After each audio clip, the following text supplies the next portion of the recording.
Today we're looking at some news and stories from the credit card points and travel world. Whether you're curious about new airport lounges, looking to add a new card, or you want to hear about 2 flight horror stories, then this is the video for you. I do still have a bit of a sore throat, but apparently some people like it. Big favor is to give this a thumbs up to help with the algorithm, and if you are new, consider subscribing. First up, we have Capital One announcing a new lounge for New York JFK. No exact open date yet, but we do have a lot of details and also renders. It's going to be in the near future, 13,000 square feet, and in Terminal 4. The pictures right now look pretty solid, but curious what everyone else thinks. I feel like they probably could fit more tables in there, but that's just me. I'm guessing access is going to be exactly the same as the other Capital One lounges. So complimentary for you and 2 guests if you have the Venture X or the Venture X business. The next render kind of reminds me of the DC lounge, and I am a fan of the open vibe. Maybe a bit cheesy, but it kind of reminds me of a WeWork with complimentary food. Speaking of cheese, the space is going to have a locally trained cheesemonger, which I didn't know was a thing, who will be serving local cheeses and also cured meat and paired wines and beers. If you are in a rush, they also have an in-lounge bodega. It's going to have coffee drinks and also properly prepared bagels, which sounds pretty good. As you'd expect from New York, it's going to be very artisanal and craft focused. Even on the design side, pretty much the same thing. Elements are going to be a nod to New York, whether colorful experiences of Manhattan or branches and vegetation. Overall, the renders look pretty nice and it feels pretty spacious. One complaint that I'm seeing a lot is, oh great, another lounge in Terminal 4. And I kinda get it. Back in 2020, American Express launched their flagship Centurion Lounge, and it's been a pretty solid one since.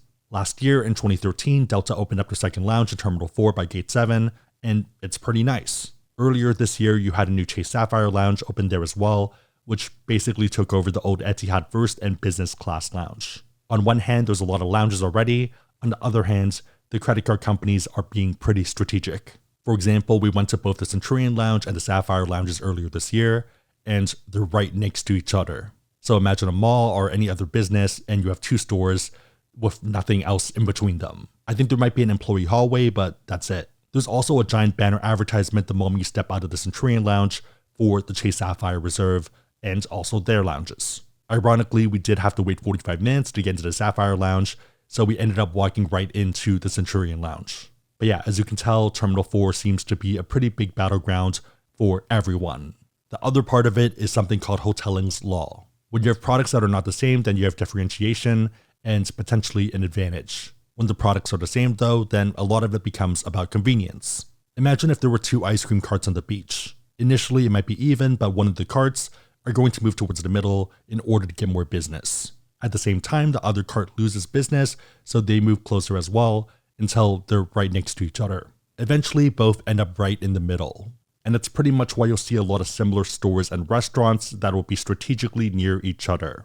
For a beach, you want to be in the middle because that's the epicenter, but for the US, I would argue the epicenter is New York. I think we can argue cosmetics and food differences in different lounges, especially as people that go more often, but for normal people, the ones that they're trying to convince to sign up for the card, it's the same thing. Another factor too is that one of the big complaints against the Venture X is that their lounges are only in 3 airports. DC does have a lot of high value traffic, but comparably small. Denver is often forgotten about. Dallas is pretty significant, but it's one of many. Even if you zoom out of the US, most people would argue that New York is the most famous city, JFK being the highest traffic airport. JFK does have a lot of terminals, but even then, Terminal 4 kind of makes sense. Terminal 1 is mostly international airlines like Air France, Japan Airlines, Korean Air, and Lufthansa. My understanding is that Terminal 2 is closed and Terminal 3 was demolished back in 2013. Terminal 4 is Delta, Emirates, and Singapore, and you have the added benefit of a lot of flights going to San Francisco and LA. Terminal 5 is JetBlue and probably not worth competing there. Terminal 6 is also demolished. Terminal 7 is ANA and Iceland Air. And Terminal 8 is American, BA, and Qatar. I think you could make an argument for Terminal 8, but even then, Delta has a stronger presence and more flights out of JFK. Also, the fact that they probably want to compete with Chase and Amex and be mentioned in the same vein. Delta lounges in JFK always feel a little bit too packed, so happy to have more lounge options. Side note, if you want to learn about Chase, American Express, Capital One, or pretty much any other issuers and their cards, and you want to support the channel, we do have links on the website, asksabby.com, and also down below in the description box. Make sure the links are competitive, that the cards make sense for you, but otherwise, it is a huge way to support the channel, so thank you guys in advance. Next up, we have elevated offers for American Express Delta cards. We'll go through the offers, but why you might also want to hold off on them even though they sound good. First is the American Express Delta Gold, where you're getting 65,000 miles after 3,000 in spend in the first 6 months. You can generally value Delta miles at about 1.2 cents per point, so 65,000 miles is about $7.80 in value. Doing the math there, that's about 26% return on spend. There is a $150 annual fee, but it's $0 for year one. You do have a Delta Stays credit to help you offset the annual fee a bit, and you also get other benefits when you fly Delta, such as free checked bags. Next is the American Express Delta Platinum, where you're getting 85,000 miles after 4,000 in spend in the first 6 months. Crunching the numbers, that's about $1,020 in value and about 25.5% return on spend. There is a $350 annual fee, but you do get up to $390 in cumulative credits for Delta Stays, Resi, and Rideshare. There is a long-term argument for this card, but you might still want to hold off for the future. Last one is the American Express Delta Reserve, 95,000 miles after 6,000 in spend in the first 6 months. About $1,140 in value and 19% return on spend. This one is expensive. $650 annual fee, but up to $560 in cumulative credits for Delta Stays, Resi, and Rideshare. Okay, so why should you not get these offers even though they are elevated? Main reason is because American Express has lifetime language for most public offers, where if you have or have had the card in the past, then you're not eligible to receive a welcome offer. Put another way, you want to make sure that you're getting one of the top offers when you are signing up for the card. The issue is that we have seen higher offers in the past.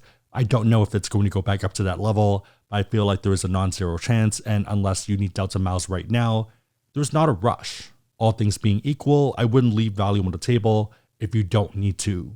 With the other cards from Chase, Citi, and everyone else, there's an argument because of bonus clocks, but not really the case here. If I was a betting man, I would guess that we see elevated offers in Q4, especially if you think the overarching sentiment for normal people is that the increased annual fees and the credits are not a good thing. On their end, they have certain targets that they're aiming for and pretty much need to hit to not get fired, or at least to hit their bonuses. Intro bonuses for the cards being a pretty big lever for this. Finishing off, we have 2 flight stories, and neither are a good time. First one is Singapore, happened back in May, and there's still a lot of questions. This was SQ321, and it was flying from London to Singapore, 140 travelers and crew, and it was hit by severe turbulence. One person also didn't make it off this flight due to a suspected heart attack. At the time of the turbulence, flight attendants were serving breakfast, and that kind of led to coffee and cups flying everywhere. Passengers that were not strapped in were launched to the ceiling and across the aisles. I'm one of those people that leaves my seatbelt on, but still the ceiling could come down on you and hit your head. For this, Singapore is offering compensation to passengers who were injured by the turbulence. Passengers with minor injuries have been offered $10,000 in compensation. If you have a serious injury requiring long-term medical care, then they're offering an advance payment of $25,000, and then discussion afterwards. Also unsurprising, but they comped the flight and refunded the cost of the ticket. On the one hand, getting $10,000 for something getting thrown at you doesn't feel that bad. On the other hand, someone was also left paralyzed, and I feel like no amount of money really fixes that. Kind of curious what you think about the situation and what you think would be fair. Finishing off of a lighter note, we have British Airways. This is one of those flights that probably would have been great in first or business, but terrible in economy, especially if you had a middle seat. It was pretty much a 9-hour flight to nowhere. The flight started in London and was on track to go to Houston, but had to do a U-turn in Newfoundland. This was BA195, and the funny part is that you can actually see it in the logs for the flight. So pretty much flew over the main chunk of the water and once it hit Canada, had to do a U-turn. Not sure what I would be thinking if I was on that flight. It was due to a mechanical issue, which sounds bad, but if it was an emergency, then they would have just landed rather than going all the way back. A BA pilot went on Flyer Talk and mentioned that this was due to a unique partnership and contract with Rolls-Royce, who deals with their engines and is in charge for repairs. From the sound of it, it was a lot cheaper to get it fixed in London than it was to send a team to Houston. If I were on the flight, I think I'd want the flight refunded, and if I was in economy, probably $1,000. If I was business, maybe $2,500 or $5,000. But yeah, kind of curious where you land with this. Again, if you want to learn about cards, we have links on the website, asksabby.com, and also down below in the description box. If you made it to this point, leave an ice cream emoji in the comments down below, and I'll try to heart it and also respond. 3 questions: what are your thoughts on the Capital One Lounge in JFK, thoughts on the Delta offers, and also the flights? Let me know and everyone else know in the comments down below. Big favorite, thumbs up, consider subscribing, share this with a friend, but otherwise hope you liked it. See you next time.